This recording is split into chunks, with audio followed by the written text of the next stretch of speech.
আসসালামু আলাইকুম।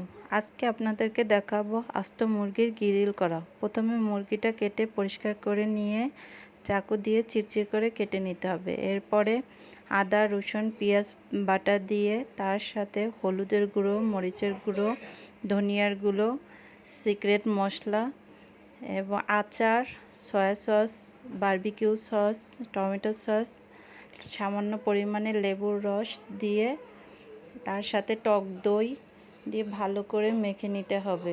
কিছুক্ষণ মাখা হয়ে গেলে এরপর সরিষার তেল দিয়ে ভালো করে মেখে 1 ঘন্টার জন্য রেস্টে রেখে দিতে হবে। ফিরে এলাম 1 ঘন্টা পরে। 1 ঘন্টা পরে মুরগিটা বারবিকিউ গ্রিলের সাথে ভালো করে আটকে নিতে হবে এবং মুরগির পা এবং ডানাগুলো সুতো দিয়ে ভালো করে বেঁধে দিতে হবে। বেঁধে দিয়ে ওভেনে দিয়ে দিতে হবে 1 ঘন্টার জন্য। সেই ফাঁকে আমি নান রুটিগুলো বানিয়ে নিব। 1 ঘন্টা পরে দেখতে পাবেন মুরগির কালার পরিবর্তন হয়ে আসছে, উপরে একটা পোড়া ভাব চলে আসছে, তখন বের করে নিতে হবে। এই যে অবশেষে আমাদের নান এবং গ্রিল।